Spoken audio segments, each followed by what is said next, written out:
할렐루야. 1월의 네 번째 주일입니다. 우리 2부 예배, 우리 경건한 마음을 가지고 다 같이 머리 숙여 하나님 앞에 예배합니다.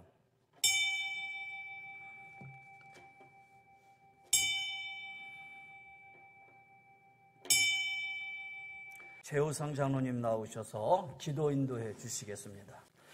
사랑의 하나님, 1월의 시작과 함께 시작된 일상의 삶이 언어가 하나 하나님 녹록지 않지만 새로운 각오와 새롭게 주어지는 여러 삶의 환경과 여건들을 주님 안에서 걸어가게 하심에 감사를 드립니다.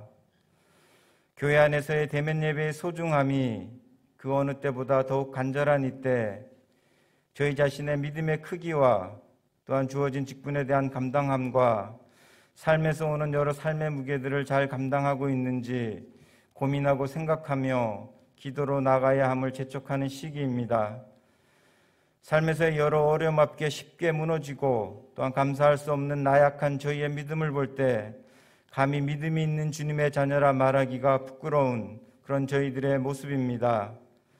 지난 한 주간의 삶을 통해 늘 죄악 앞에서의 연약한 믿음을 회개하며 믿음의 자리를 비켜주던 이 못난 죄인들을 하나님 긍휼히 여기시고 용서하여 주시옵소서.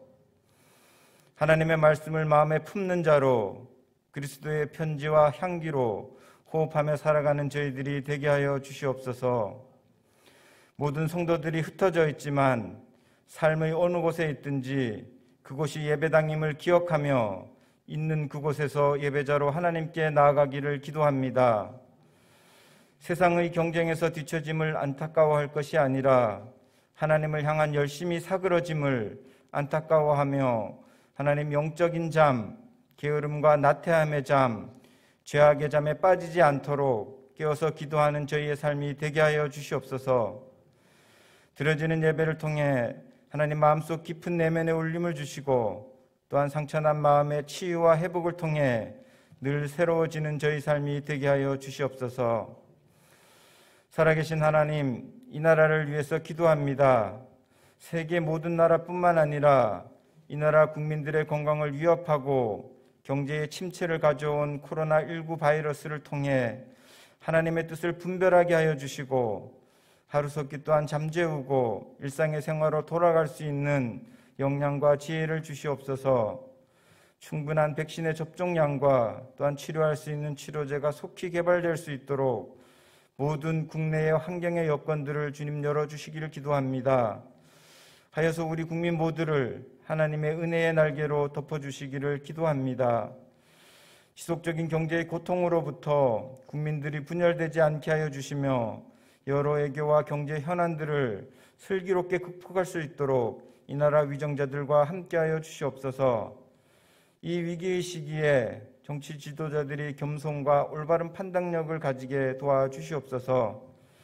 이 나라가 이 모든 고난을 통하여 하나님 앞에 회개하며 나갈 때 회복을 경험케 하시며 하나님 더 발전된 나라, 하나님 앞에 바로 서는 합당한 나라가 되게 하여 주셔서 전 세계 여러 나라에 모범이 되는 국가로 하나님 그 이상을 한층 더 공고히 하는 그런 계기가 되게 하시고 세계 속에서 영향력 있는 국가로 하나님 성장케 하여 주시옵소서.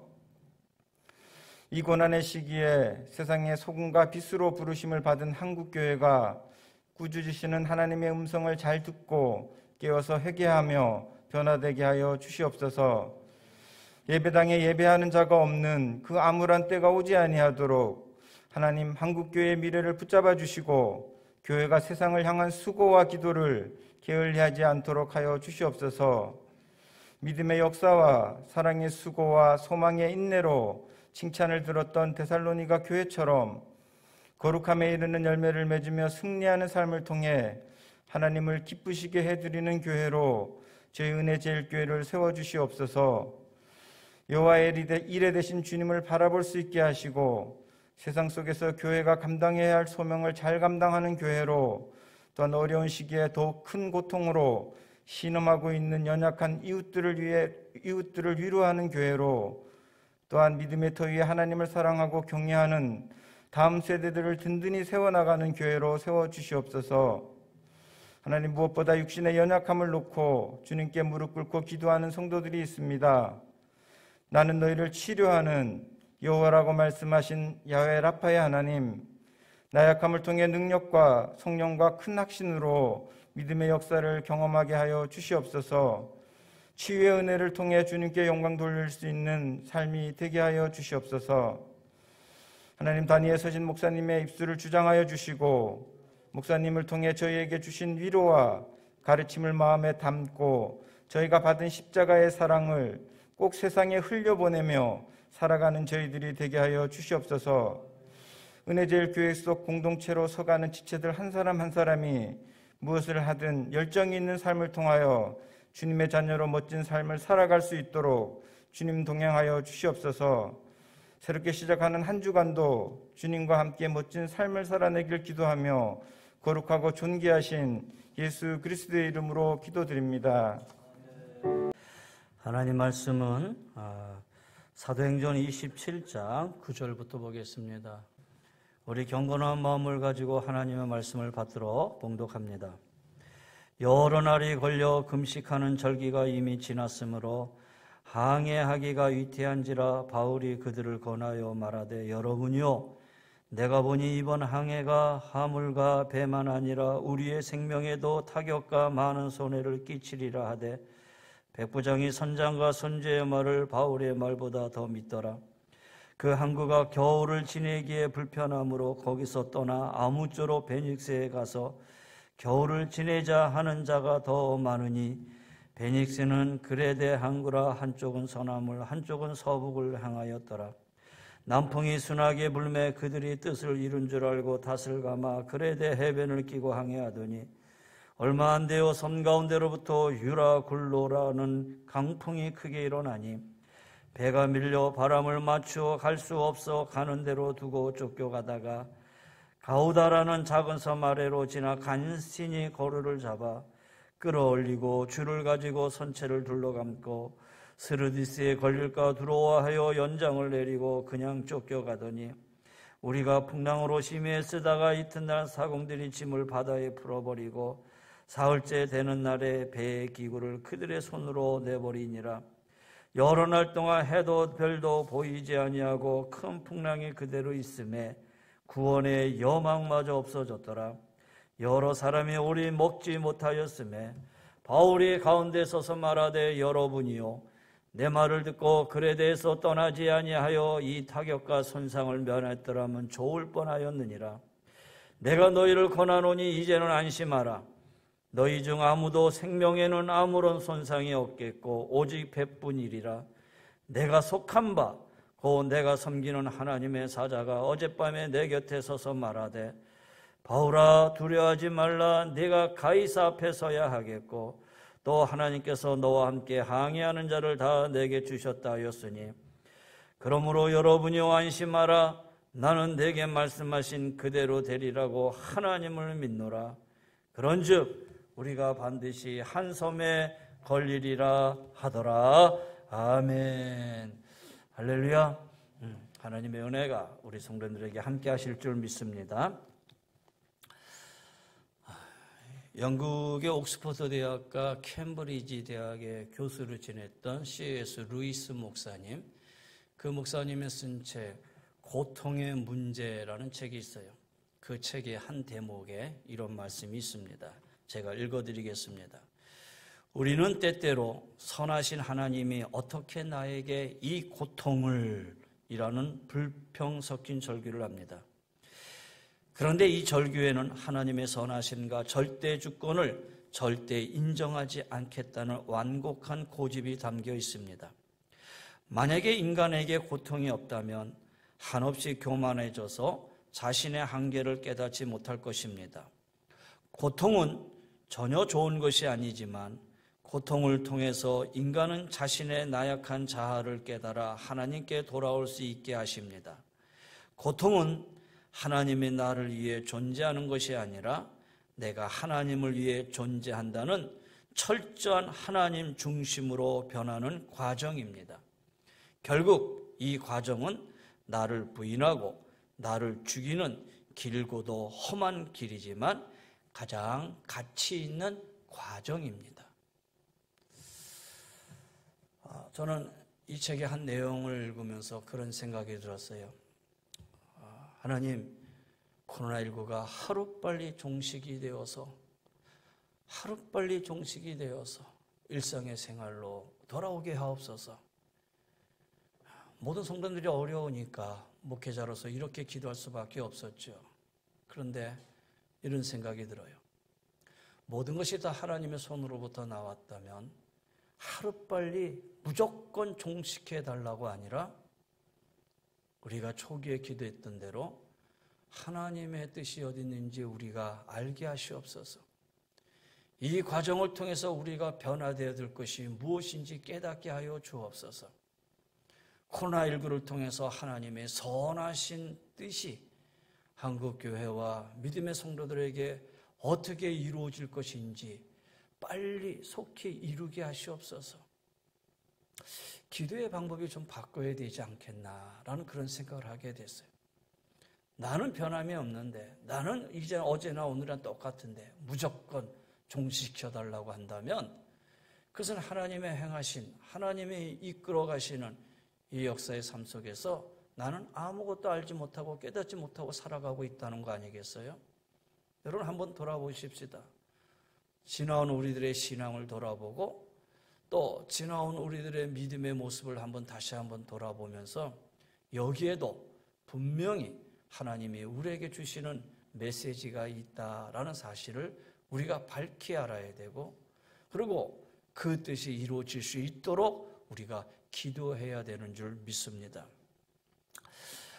흔히 인생을 가리켜서 바다를 항해하는 것이다 라고 비유합니다. 그렇게 본다면 요즘 항해 중에서 강풍을 만나도 너무 큰 강풍을 만난 격이 아니겠습니까?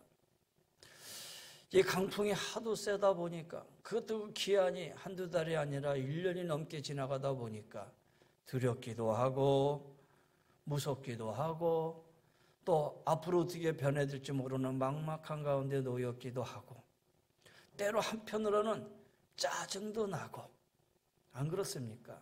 불편하기도 하고 불만 섞인 그런 말이 나오기도 하고, 그러면 그냥 이렇게 생각하면서 그냥 보내야 되는 것인가?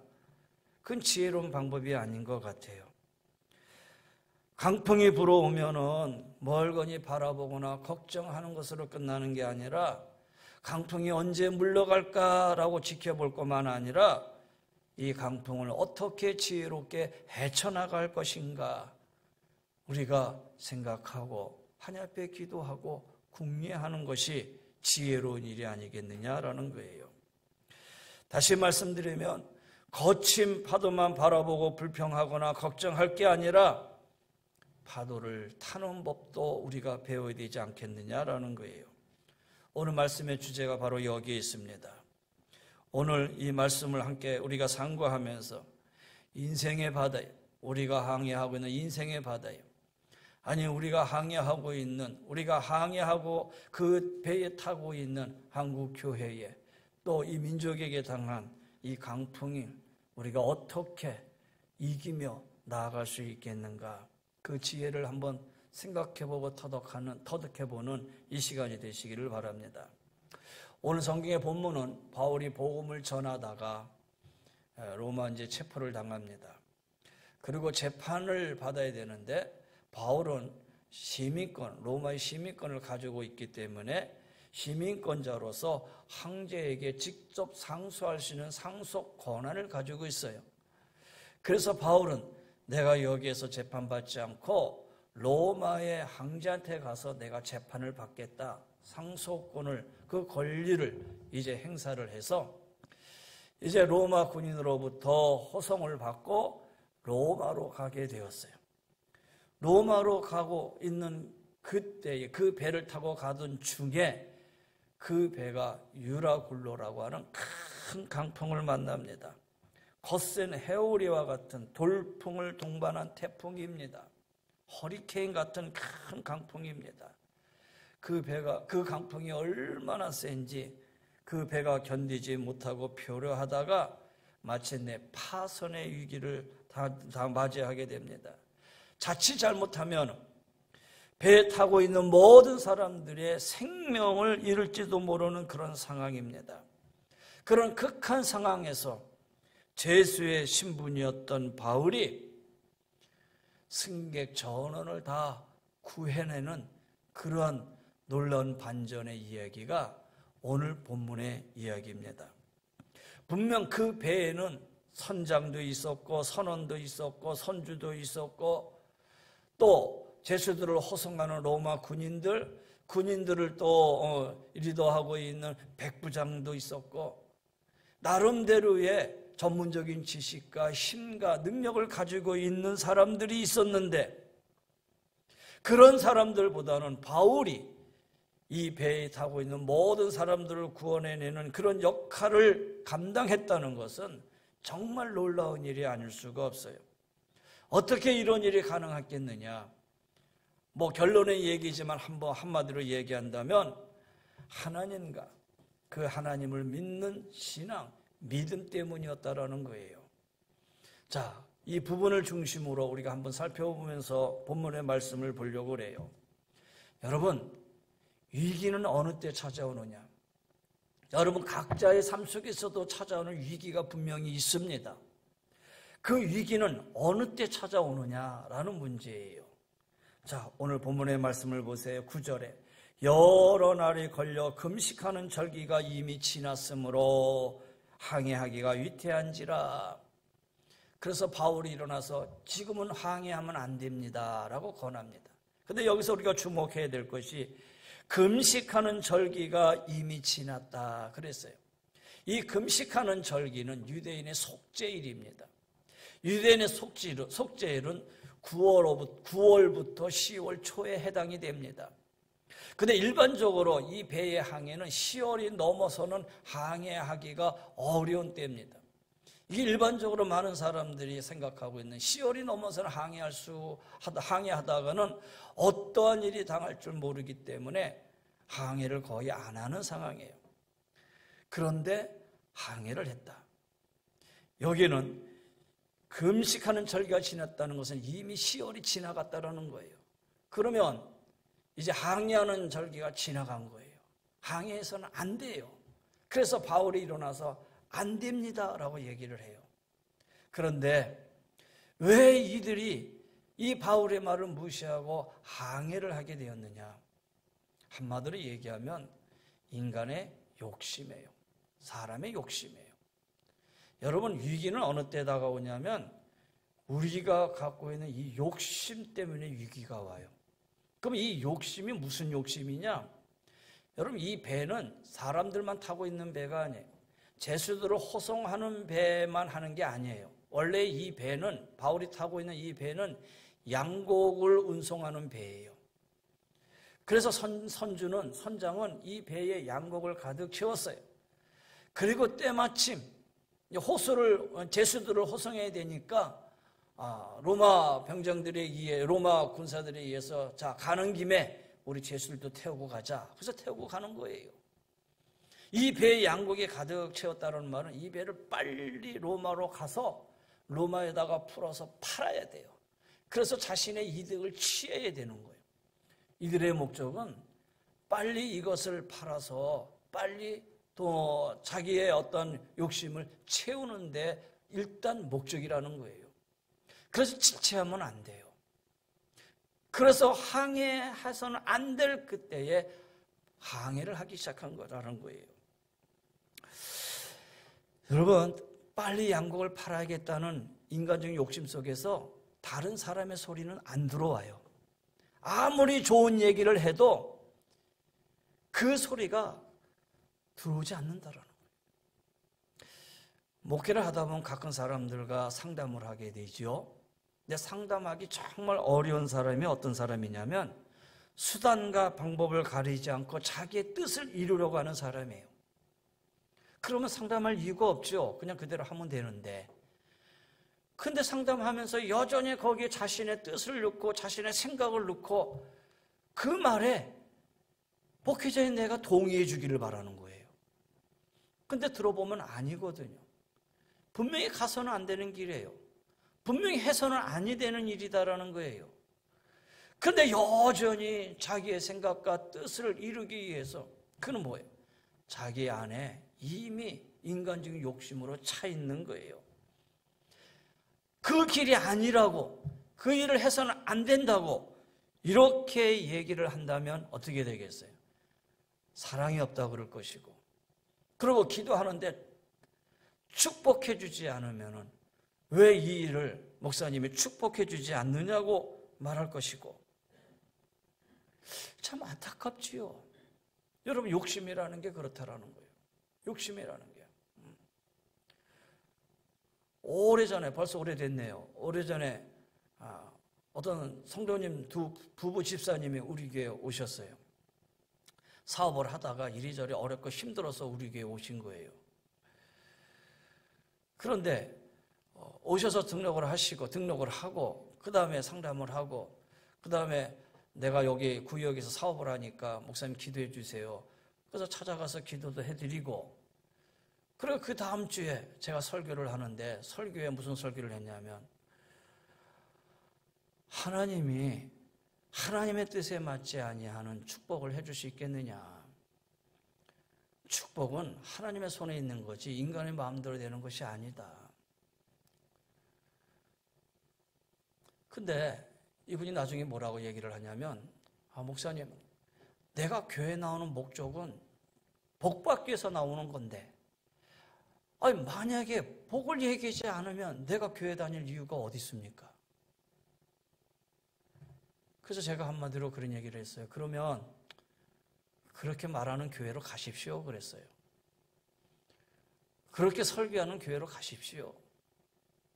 어차피 우리 교회 성도도 오래된 우리 교회 성도가 아니고, 또 내가 열심히 설득해야 할 성도가 아닌데, 앉아서 열심히 이미 그 생각이 가득 차 있는데 그렇게 얘기를 한들 무슨 의미가 되겠어요?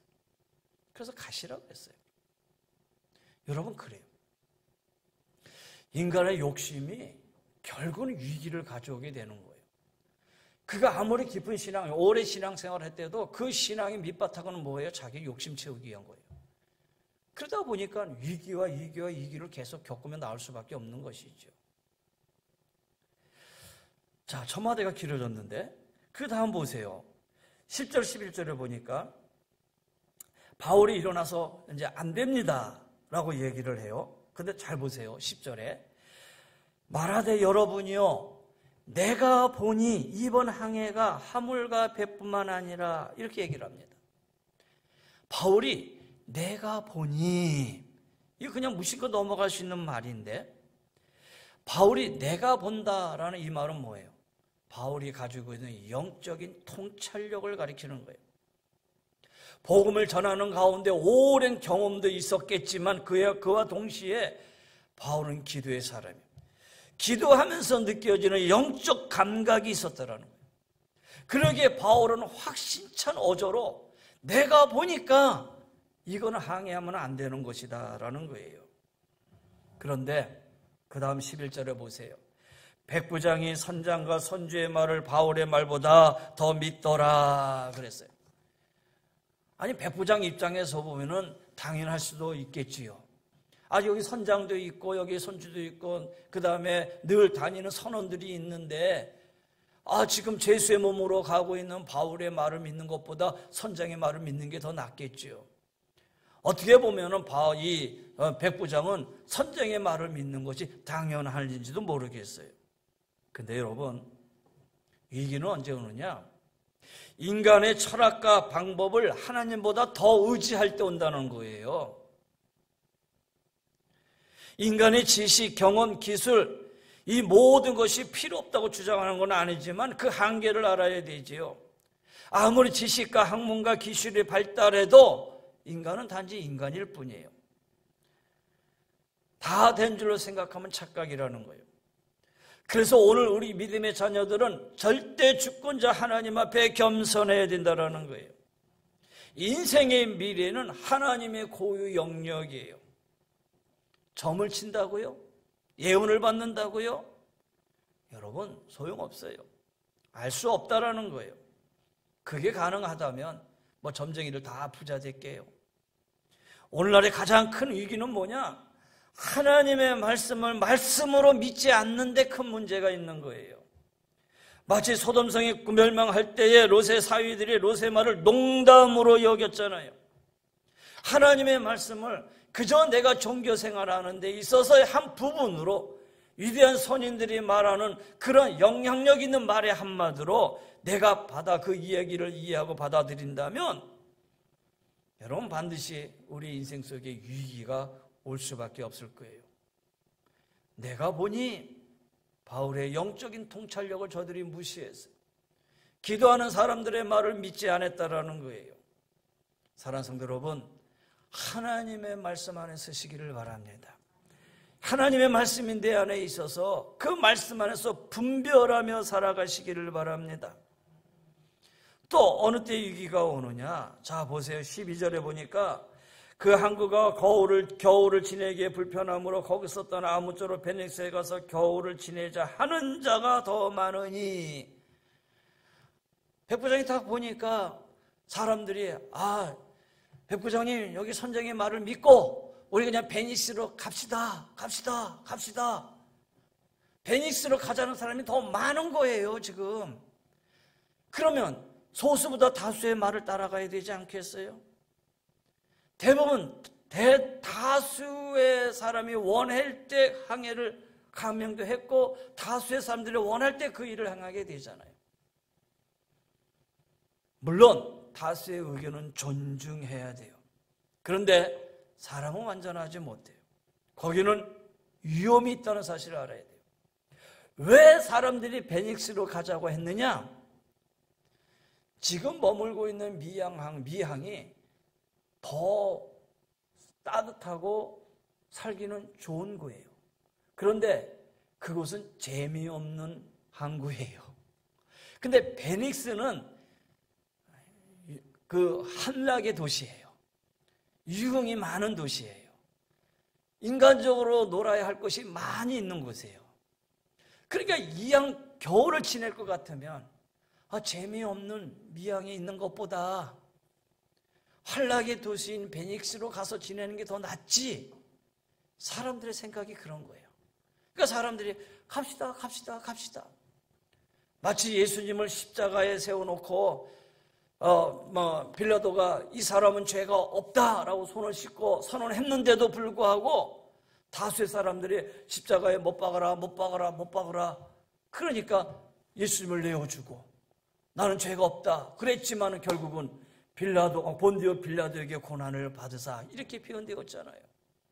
여러분, 다수가 원한다고 해서 다 좋은 건 아니라는 거예요. 거기에는 자신들의 유익, 자신들의 욕망, 생각 이런 것들이 지배하고 있는 것이지 전부를 원하는 것은 아니었다라는 거예요. 백부장이 여론을 따르지 아니하고 하나님께 기도하는 사람 바울의 권면을 받아들였다면 풍랑을 만나지 않았을 텐데. 여러분, 오늘 우리 여러분이 기도하는 사람들이 되시기를 바랍니다. 소수의 믿음의 사람을 통해서 한국교회가 새로워지고 우리의 믿음이 새로워질 수 있는 그러한 믿음의 사람으로 바뀌어지기를 주의 이름으로 간절히 권면하며 축원합니다. 또 보세요. 어떤 일이 있느냐면 13절 14절을 보세요. 이제 배가 시작이 됐어요. 남풍이 순하게 불매. 13절을 보세요. 배를 딱 시작하는데 남풍이 불어줘요. 그러니까 배가 쫙 움직여요. 그러니까 그 다음에 그들의 뜻을 이룬 줄 알고, 자 봐라, 남풍이 지금 불어주지 않느냐. 그들의 뜻을 이룬 줄 알고, 그거 봐라, 얼마나 지금 바람이 불어줘서 잘 가고 있느냐. 눈에 보이는 대로 보니까 지금 너무 좋은 거예요. 어떻게 보면 이 선원들이 배를 항해하면서 콧노래를 부르면서 자 이제 우리의 말이 맞았다 그러고 있을 그때에 얼마 지나지 않아서 강풍이 몰려와요. 보세요. 얼마 안 되어 섬 가운데로부터 유라굴로라는 강풍이 크게 일어나니 순조로이 가는 것 같았는데, 콧노래 부르면서 좋아라 했는데 마음을 그들이 놓였을 그때에 위기가 닥쳐오고 있는 거예요. 여러분, 그래요. 순조롭다고 마음 놓아서는 안 돼요. 나는 걱정도 없고 염려도 없고 보아보니 이것도 잘 되고 있고. 여러분 마음 놓아서는 안 돼요.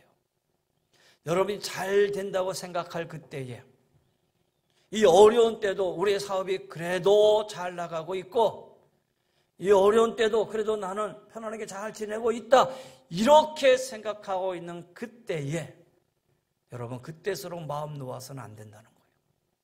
그럴 때일수록 더 하나님 앞에 기도해야 되고, 그럴 때일수록 더 긴장감을 가지고 하나님 앞에 믿음으로 기도하며 나가는 자가 되어야 된다는 거예요. 잘 나간다고 생각할 때 조심하지 않으면 안 되는 거예요. 자, 봐라 하고 시작을 했는데 얼마 안 되어서 강풍이 불기 시작하는 거예요. 강풍이 불기 시작했어요. 여러분, 순조롭다고 마음 놓지 말고 하나님께 기도하며 나아갈 수 있는 믿음의 성도들이 되시기를 주의 이름으로 간절히 권면합니다. 자, 그 다음에 이제 강풍이 일어난 거예요. 강풍이 일어나니까 지금 어떤 일이 벌어지고 있느냐, 이제 강풍을 맞이했어요. 그 다음 15절 16절 쭉 보세요. 15절에 배가 밀려 바람을 맞추어 갈 수 없고, 바람을 맞추어 갈 수 없고, 처음에는 바람이 불어져서 바람대로 잘 맞추어 갔는데 강풍이 일어나니까 이 바람에 맞추어 갈 수 없는 거예요. 이제는 그 다음에 가는 대로 쫓겨가는 거예요. 그냥 배는 배대로 흔들리면서 가고 있는 거예요. 바람에 맞춰가려고 안간 힘을 썼지만, 기술과 장비, 힘을 다 동원해서 위기를 극복하려고 최선을 다했지만은 결국 아무것도 할 수 없었던 거예요. 위기를 당하면요, 자신의 힘과 뜻대로 되지 않습니다. 위기 속에서 자신의 힘과 뜻대로 된다면 그 위기는 위기가 아니지요. 왜 위기냐? 내 힘과 내 뜻대로 되지 않기 때문에 위기 아니겠어요? 바람에 맞춰가지 못하는 거예요. 그게 바로 위기 상황이다라는 거예요. 내 자신의 힘과 뜻대로 되지를 않아요. 지금 왜 이 민족이 위기냐? 뜻대로 안 되잖아요. 생각대로 안 되잖아요. 그러니까 위기예요. 한국교회가 왜 위기입니까? 안 되잖아요. 뜻대로 안 되고 있잖아요. 그러니까 위기지요. 위기는 그런 거예요. 내 자신, 우리의 힘과 뜻대로 안 되는 거라는 거예요. 그러다 보니 어떻게 됩니까? 18절부터 보세요. 무리가 풍랑으로 힘에 애쓰다가 이튿날 사공들이 어떻게 돼요? 짐을 다 바다에 풀어버리는 거예요. 사흘째 되는 날에 배의 기구를 다 가져다 그들의 손으로 내어버렸다. 19절에 보세요. 그들의 손으로 다 내어버리게 되는 거예요. 무슨 얘기냐? 이제 그들에게서 중요한 것이 없어요. 중요한 것들이라고 여겼던 것들 다 버리게 돼요. 이제는 그 배에 양고기 채워져 있다. 이 양고기 빨리 팔아야 재산이 되는 거예요. 근데 지금은 그게 중요한 게 아니에요. 그거 다 버리게 됐어요. 어떻게든지 살아보려고 이 배를 가볍게 하기 위해서 자신들이 소중하게 여기고 귀중히 여겼던 것들을 다 버리게 됐다라는 거예요. 여러분, 위기 닥치면 그래요. 위기 닥치면 그 위기 앞에서 중요한 것이 뭐가 있겠어요? 다 던져버리게 되지요. 거기서 한 걸음 더 나아갑니다. 20절에 보세요. 구원의 여망이 없다. 하늘에 별이 보이지 않고 해가 보이지 않아요. 캄캄한 절망이에요. 구원의 여망이 다 사라졌어요. 그러니 어떻게 돼요? 이제 끝났다. 이제 끝났다. 절망의 소리만 나오게 되는 거예요. 그러면서 수일 동안 먹지를 못했어요. 그렇지요. 그 일을 풀어보려고 부단히 애를 쓰고 열심히 애를 썼는데 다 되지를 않아요. 그러니 뭘 먹고 있었겠어요? 쓰러지기 일보 직전까지 갔다라는 거예요. 풍랑과 싸우느라 제대로 먹지도 못하고 잠도 많이 못 자고 이제는 쓰러질 수밖에 없는 그런 상황까지 가게 된 거예요. 가만히 보세요. 위기를 당하면 이러한 일들이 일어난다라는 거예요. 비슷한 행동을 하게 된다라는 거예요. 처음에는 그 위기를 자신의 힘으로 이기려고 안간힘을 쓰다가 소중하게 붙들고 있던 것들을 하나씩 다 버리다가 그 다음에 그것도 안 되니까 절망감에 빠지다가 그리고 어떤 사람은 고민에 빠져서 잠을 이루지 못하고 식음을 전폐하게 되고 우울증에 빠지게 되고 그게 위기의 모습들이 아니겠어요? 그러나 이때의 빛을 발하던 한 사람이 나타나잖아요. 어떤 사람? 믿음의 사람 바울이에요. 바울은 일반 사람과 달랐어요. 모든 사람들이 요동치는 가운데서도 바울은 요동하지 않았어요. 침착했어요. 다른 사람들은 모든 걸 다 버리고 절망에 빠졌지만 바울은 포기하지 않고 그 안에서 살 소망을 가졌어요. 자, 어떤 소망으로 나오고 있느냐? 바울이 이 위기를 극복해내지는 그런 모습이 그 다음에 나오지요. 자, 바울이 23절에 이렇게 얘기합니다. 내가 너희를 권하노니 하면서 안심하라. 아무 해를 당하지 않을 것이다. 해를 당한다면 배뿐만 당할 것이다. 그러면서 23절에 중요한 메시지예요. 내가 속한 바, 곧 내가 섬기는 하나님의 사자가 어젯밤에 내 곁에 서서 말하되. 여러분, 바울은 이 가운데 분명한 확신을 가졌어요. 그 확신은 뭐예요? 주님이 지금 나와 함께하고 계신다. 할렐루야. 많은 사람들은 구원의 여망이 없이 절망 가운데 빠져 있는 그때에도 바울은 주님이 나와 함께하고 계신다. 어디서 볼 수 있어요? 내가 속한 바. 성경 열어주세요. 23절에 내가 속한 바, 내가 섬기는 하나님의 사자가. 사랑하는 성도 여러분 어디에 속해 계십니까? 여전히 세상 가운데 속해 있습니까? 여전히 세상의 풍랑 한가운데 내가 속했다고 생각합니까? 그 풍랑과 위기 가운데 있다고 해서 내가 지금 풍랑 가운데 있습니다, 위기 가운데 있습니다, 이렇게 고백할 겁니까? 바울은 지금 세상 풍랑 한가운데 있어요. 여전히 위기 한가운데 있어요. 파도가 멈춰진 것도 아니에요. 여전히 해와 별이 없어요. 모든 삶이 절망하는 상황이 있어요. 근데 그 가운데서도 바울은 내가 속한 바, 내가 섬기는 하나님의 사자가. 이 상황에서도 바울은 어디에 속해 있다? 하나님 앞에 속해 있다. 하나님 안에 있다. 여러분, 하나님이 나와 함께한다는 이 사실을 믿으시기를 바랍니다. 하나님이 함께한다는 믿음을 가지시기를 바라요. 우리 지난주에 우리 서인건 집사님은 아버님이 소천하셨어요. 서인건 아버님 소천하셔서 군산이에요. 그래서 전화를 이렇게 했더니 지금 아버님 소천해서 병원에 있는데 지금 장례를 치러야 되는데 지금 어떻게 치를 겁니까? 어떻게 치를 거냐 서희선한테 물어봤더니 그냥 우리끼리 할게요 그러더라고요. 그럼 우리끼리 할게요라는 말을 들었는데 담임 목사가 그래 니들끼리 해라 이렇게 얘기할 수는 없잖아요. 그래서 그럼 내가 가마 그렇게 얘기를 했는데 그날 밤부터 눈이 오잖아요. 그 다음날 아침에도 눈이 오고 뉴스는 왜 이렇게 대대적으로 막 얘기를 하는지 뭐 폭설 얘기하고 막 그래요. 얼마나 이게 막 그래서 성도들 아무도 오지 마십시오 그랬어요. 아침에는 눈이 쌓였어요. 그런데 그날 새벽 예배 때에 아마 그 우리 신덕철 장로님 오셨을 거예요. 눈 오는 날인데 그러고 보니까 이제 눈도 오는데 장로님 새벽 예배 오셨네? 그럼 뭐예요? 그냥 길가로 갈 수 있다는 거잖아요. 그래서 그러면 가지 뭐. 그러고 출발을 했어요. 근데 서지사님 전화 와가지고 목사님 여기 군산에 폭설주의보로 내려가지고 좀 난리입니다. 목사님 뭐 오지 마시고요. 저 오다가 큰일 날 수 있습니다. 오지 마세요. 제발 오지 마세요. 그래서 내가 염려하지 말고 가다가 많이 오면 내가 돌아갈게. 서집사님 마음 이해하지요. 오다가 무슨 일도 당하면 큰일 나잖아요. 그러니까 제발 오지 마시라고.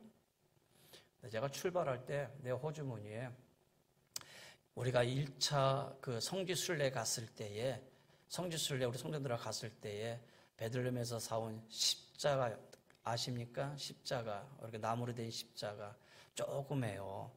십자가 그때 많이 사가지고 그 성도들에게 드리고 있는데 요즘에는 그런 십자가가 없더라고요. 감람나무로 만든 십자가인데 근데 십자가를 딱 지면 손에 딱 들어와요. 근데 그 십자가가 그때부터 늘 나와 함께 했어요. 늘 함께 했어요. 그리고 아픔에 있는 성도들에게는 그 십자가를 갖다 주면서 기도했지요. 근데 그 십자가가 그때서부터 시작해서 우리 큰아들 군대 갈 때도 작은아들 군대 갈 때도 그리고 또 이렇게 어려울 때도 뚝뚝 이렇게 가족들이 돌고 돌아서 이제 내 손까지 온 거예요. 이제 다 제대했으니까. 그래서 무슨 일 있을 때마다 그 십자가 다 붙들고 하나님 오늘 갑니다. 하나님 함께 주옵소서. 그때도요, 왼손에는 십자가를 들고 오른손으로 기도하면서 운전하면서 갔어요. 근데 갈 때는 여기서 조금 왔어요. 거기는 군산에서는 엄청 오고, 근데 여기를 빠져나가니까 서울은 오고, 빠져나가니까 군산이 그치더라고요. 가니까 얼마나 따뜻한지 눈이 다 녹았어요. 감사하지요.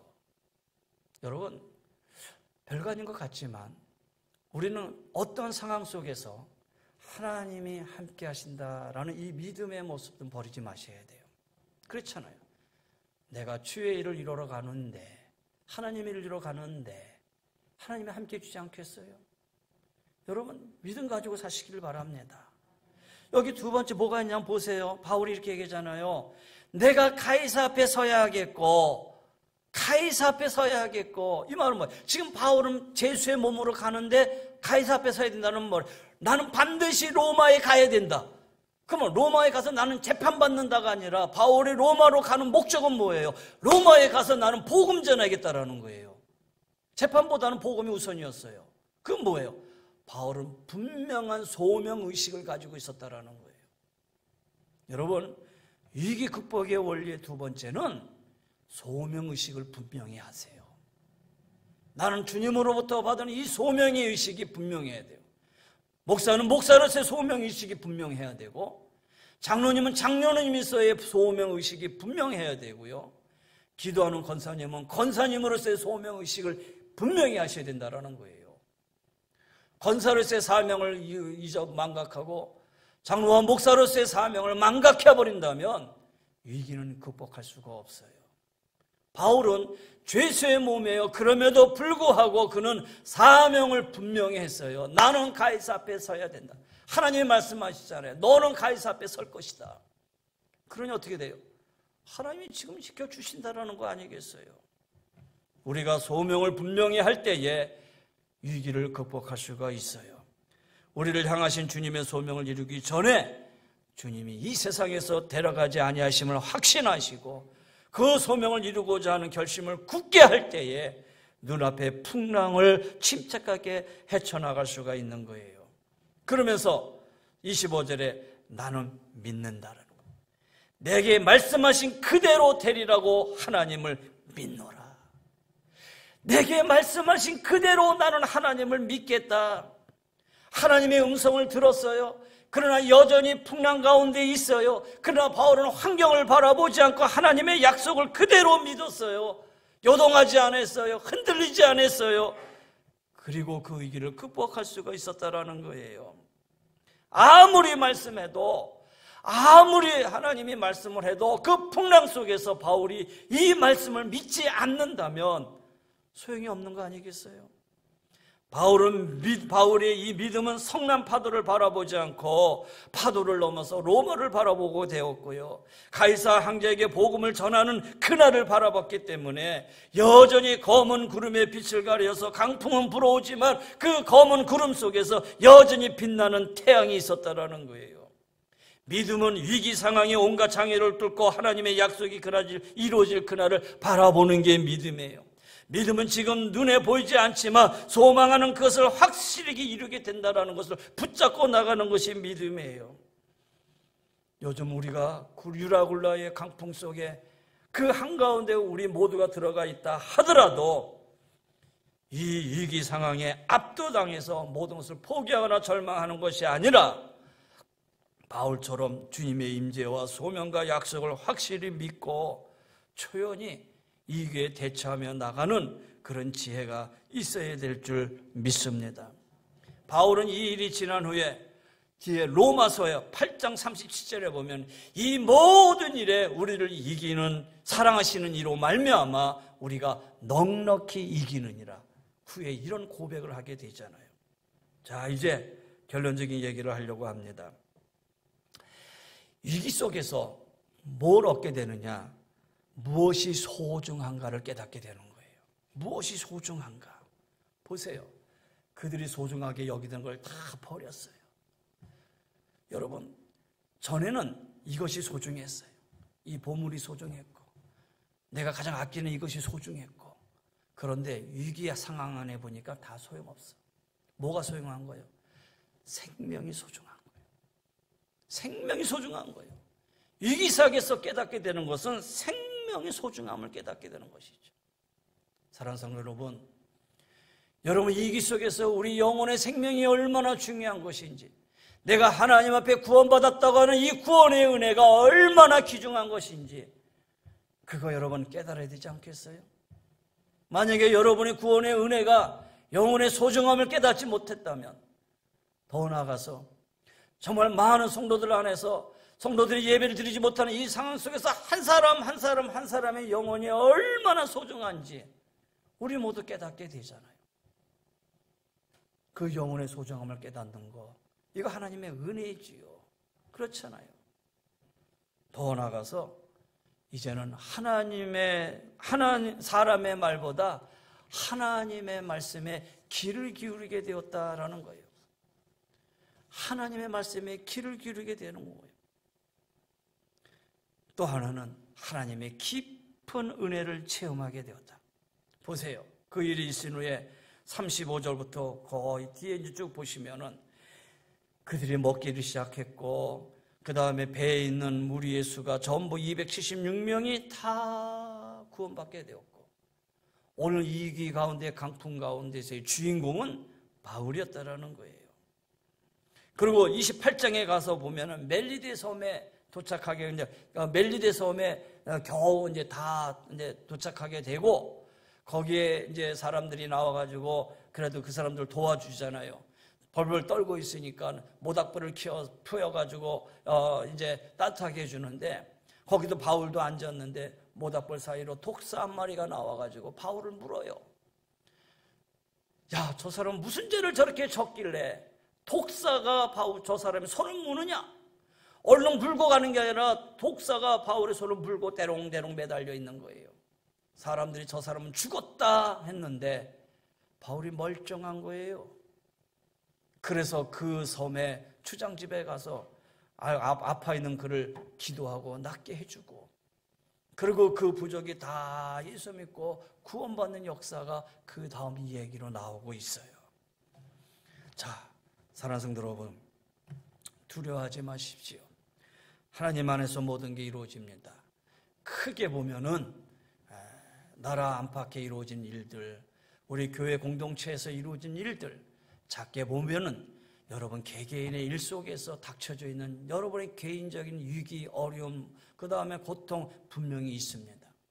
이 그 큰 위기 속에서 개인이 당하고 있는 위기의 아픔 없는 사람 어디 있겠습니까? 그러나 두려워하지 마시고 하나님 앞에 말씀과 믿음으로 쓰시기를 바랍니다. 시험이 와도 범위가 분명히 있어요. 그래서 고린도전서 10장에 사람이 감당할 시험 밖에는 너희가 당한 것이 없나니 오직 하나님은 미쁘사 너희가 감당하지 못할 시험 당함을 허락지 아니하시고 시험 당할 즈음에 또한 피할 길을 내사 너희로 능히 감당하게 하시느니라. 로마서 8장 28절에 우리가 알거니와 하나님을 사랑하는 자 곧 그의 뜻대로 부르심을 입은 자들에게는 모든 것이 합력하여 선을 이루느니라. 정리합니다. 이제 말씀을 마칩니다. 우리는 유라굴로 강풍 안에 있습니다. 부인할 수 없는 사실입니다. 그러나 괜찮습니다. 하나님이 계시기 때문입니다. 이런 말이 있습니다. 크리스천의 사전에는 절망이란 단어가 없다. 나 같은 죄인 살리신 그 찬송을 작시한 존 뉴턴의 말입니다. 이럴 때일수록 담대한 믿음으로 하나님의 살아계심을 체험하며 나가시기를 바랍니다. 하나님 없이 벌벌 떠고 있는 세상 사람들에게 하나님의 살아계심을 증거하며 나갈 수 있는 우리 담대한 믿음의 소유자들이 다 되시기를 바랍니다. 그러기 위해서 말씀과 기도 떠나지 마시기를 바랍니다. 말씀으로 시작하시고 기도로 하루를 마칠 수 있는 이러한 삶 속에 여러분의 삶이 하나님의 선하신 인도하심 속에 승리하며 나가시기를 주의 이름으로 간절히 권면하며 축원합니다. 기도하십시다.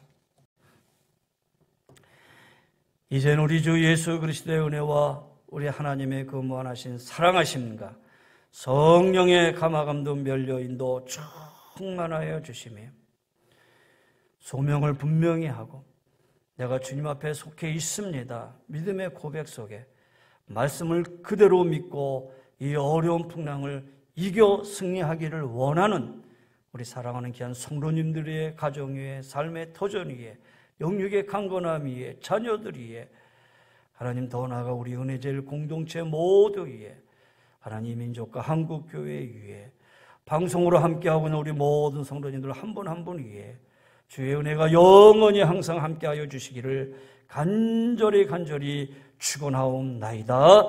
아멘.